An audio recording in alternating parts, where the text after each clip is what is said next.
Hello, my love. Welcome and welcome back to my YouTube channel.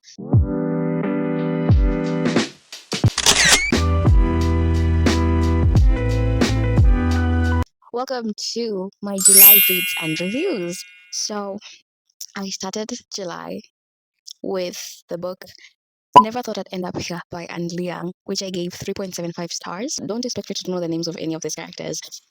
Okay, so this book was about two characters whose names I don't remember, obviously. And the male character bullied the female character when they were young. And so this affected her self esteem. Her mom also bullied her. And so she had this whole like self esteem issue. And so she decided that she has to be like the society standard of beautiful. And so she becomes beautiful and she becomes a model. And then she doesn't like her job. She does, but like she doesn't like it because it's her shield. It's just hiding her from the world. And so she eventually quits. And because she quit, she feels like a failure, and her mom does nothing to ease that. And so she goes on this like trip, and she meets that guy, the guy who had bullied her when she was young. And they end up eventually like becoming friends. They each develop individually and they have like character development. And that is one of my favorite things about the book. Each individual develops on their own. And she finds out that the reason he was bullying her is obviously he liked her, which makes absolutely no sense. You do not bully someone you like and ruin their lives like that. In my mind, that boy ruined her life, ruined her self worth, made her feel like she cannot show up to anyone unless she's perfect. And that was so painful to read because that is the reality of so many girls. My downside of the book was that they fell in love. I just didn't see how it happened. Because how do you fall for somebody who does that to you? I don't even remember if he apologized or not. I feel like the thing that was good was the whole like individual character development. That one did it for me. I loved it. I also loved how the girl got friends. She made friends and she learned that she doesn't have to show up perfectly, that she can be loved just as she is. And I think she also made up with with her mom or something. I don't remember that part, but it was very good, a very sweet ending. Except for the romance. I don't like the romance because I was like, you no. If they were friends, cool. But lovers? How? So then I proceeded to read Daydreamer by Susie Tate, which I gave 2.5 stars. That one was worse than Never Thought I'd End Up Here because in that one, the female main character was an epic fantasy writer, and the male main character was this like billionaire don guy, right? Not a mafia, like just like a billionaire, a very like business esque person. So she's like very awkward and shy and antisocial, and so she decides to move to London to become more social. She's putting it's exposure therapy. And she goes to London and gets a job with Felix, who is the main male character. And the thing about this whole dynamic is that Felix was a piece of trash. I have a whole video where I talk about this book and how much I hated it and all the individual things that he did that made me feel like choking him and strangling him to death. But the girl, like what made me even at least give it 2.5 stars was that the girl did eventually learn to, interact with people, socialize. She made friends. Like she developed. I do not like the guy. I don't think the guy developed, especially the way at the end it was just like, oh, I'm sorry. I'm very sorry. And then she took him back. That was the worst part. The guy, the whole, like the him, he was the worst part of the whole book. And the fact that it was dual POV and we got to see how his mind works. To me, he was like a man who hates women, but just like he was, to me, he was the epitome of a man who hates women. The nice guy who honestly, I have go watch that vlog, please. I beg you, and I would not recommend this book. So then I proceeded to read Star-Crossed Letters by Sarah Deham, and I gave that 3.5 stars. That one was far much better. I was like going down a slope of horrible male main characters, but this one was better. So this one was about a movie star, the male main character, and a novelist, a writer who is a female main character, except the writer is very reserved and she hasn't published any of her books yet because she also has like a little bit low self-esteem. And so her grandmother dies, and on her 25th birthday her grandmother sends her a letter. Her dead grandma sends her a letter that she had already like pre-written, and is like, baby girl, you have to take risks, you have to have a whole sum of risks where you do all these things that you were so scared of doing. And so she decides that her first risk will be sending Chase a picture of herself and being like, well, I want us to take things further. backtrack. So her and Chase are pen pals, and so they like had this correspondence, and then they became pen pals, and they moved on to texting and whatnot. And so when she's told to take risks, she decides to tell this guy that I actually like you like more than a pen pal, and I want us to actually try and take things further. But the guy, Chase, is very scared of this because he's a movie star and he doesn't want to drag her into his life because we all know how celebrities are treated as if they're not human beings. And that's what he was afraid would happen to her. Example I usually have of this is Belmont, the guy who plays off campus, and his girlfriend, the way people are just so mean to his girlfriend because she's not what she's not like their epitome of like his perfect girlfriend, and they wanted him to like date Ella because they played in a movie. They pretended to like each other in a movie. And so everyone was like, no, you're meant to be. They're acting. So he rejects her. Then she breaks her phone in an accident. And so he couldn't reach her and she couldn't reach him. And so he thinks that she's like blocked him and has ghosted him. And so he decides to fly out to her to see her. But she doesn't know who he is. They don't know each other like personally. So the day that she decided to take a risk is when she told him her name.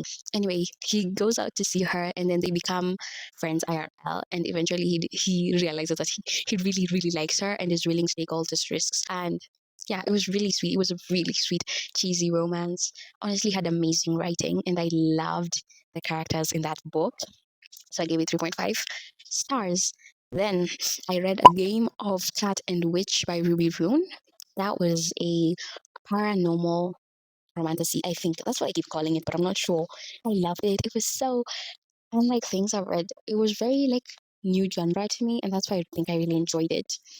But it also had really good writing, and the whole concept of the book was amazing. So it was about a witch and a cat shifter, and so the witch has like 2 days to summon her familia, which is this animal that she draws up her magic from, and she instead summons a shifter and bonds herself to this shifter, who turns out to be this guy. Our male main character is the shifter, and so they spend the rest of the book trying to break their bond and not get found out, because once the witches realize that they have a shifter in their midst, they're going to kill him because shifters and witches are mortal enemies. So it's a really nice book, and it ends on a cliffhanger. It's supposed to be a series, but only one book is out, and I'm dying. And then I read Born a Crime by Trevor Noah, which I gave 4.5 stars. I've been trying to get into narrative nonfiction, and I started with Born a Crime by Trevor Noah.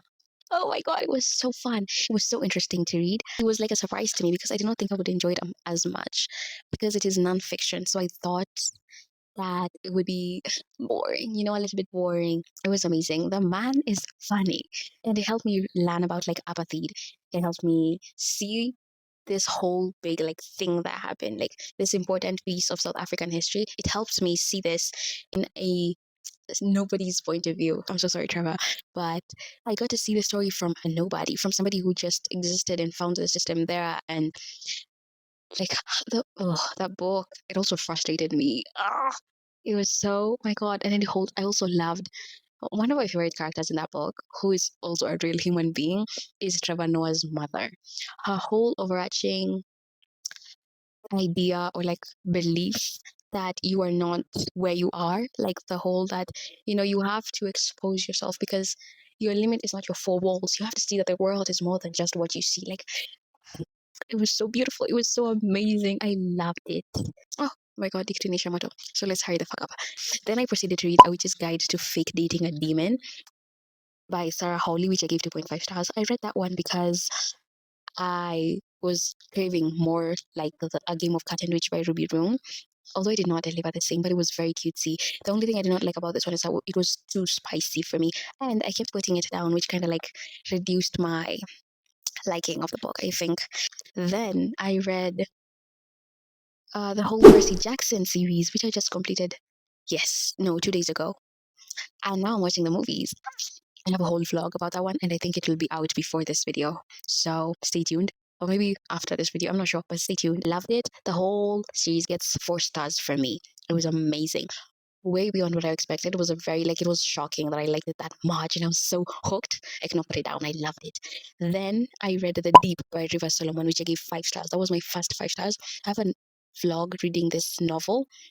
Loved it. The whole concept of the book was it was about children that were born from pregnant slave women who are thrown in the ocean during slave trade, and they become these creatures that can breathe in the ocean and outside the ocean, called the Wajinro. And the whole story was written in such a very like touching way. The writing of the book is what got me. It was very, I don't know, it made you feel for every character in the book.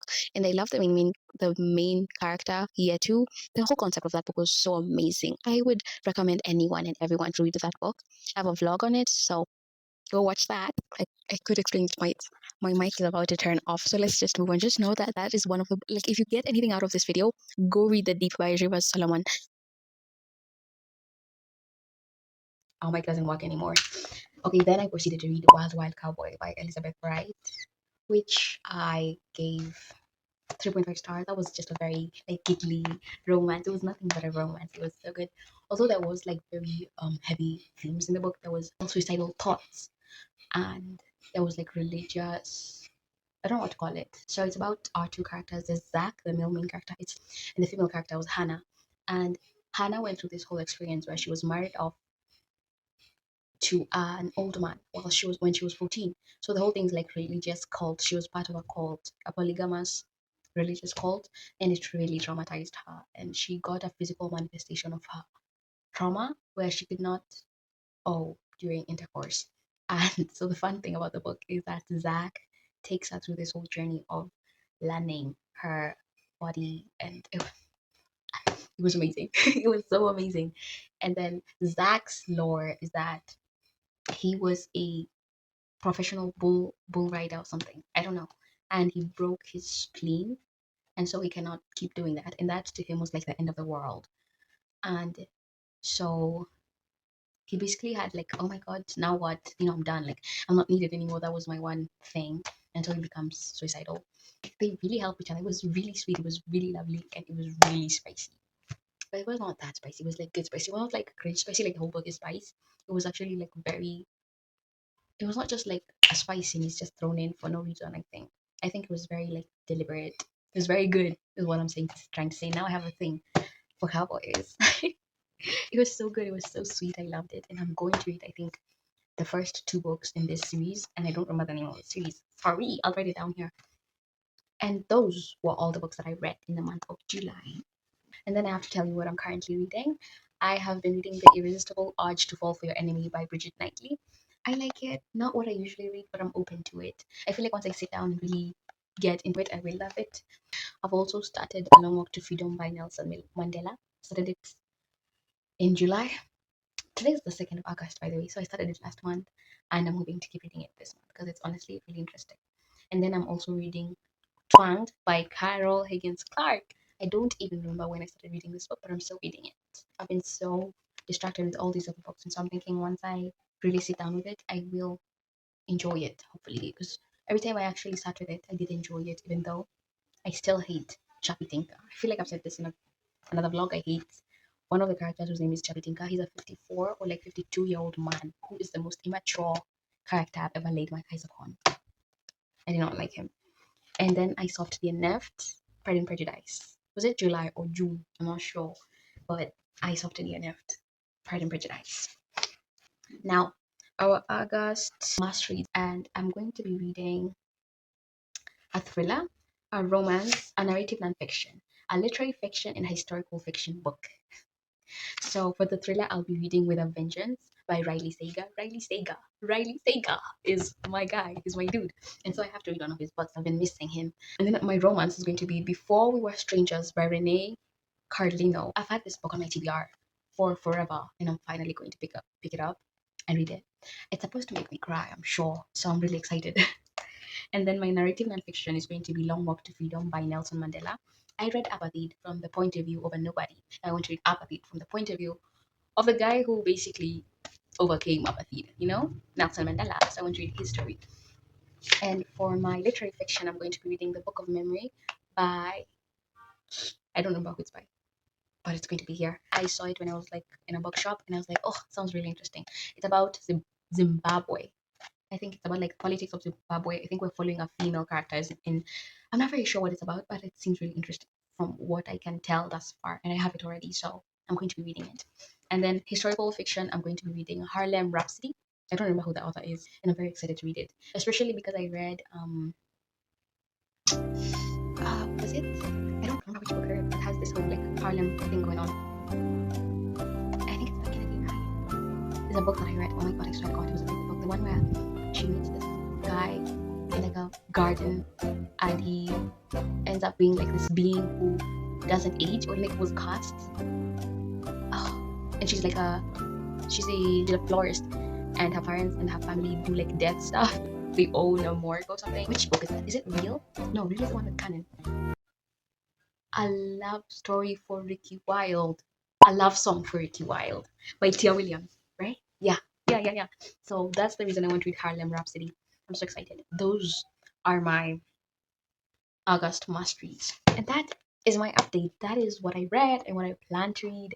And I'm excited. I'm really excited for the month of August. I feel like having a system for how I'm going to be reading in the month of August is really going to help me read more. I reached my Fable goal, which was 50 books, and then I increased it to 60. But now I have read like 55-ish books. So honestly, the five books are just like the Percy Jackson books. So yeah. Tell me what your most anticipated read for this month is, and your favorite read of last month. And thank you for watching. Don't forget to like, subscribe, and I'll see you in my next video. Bye.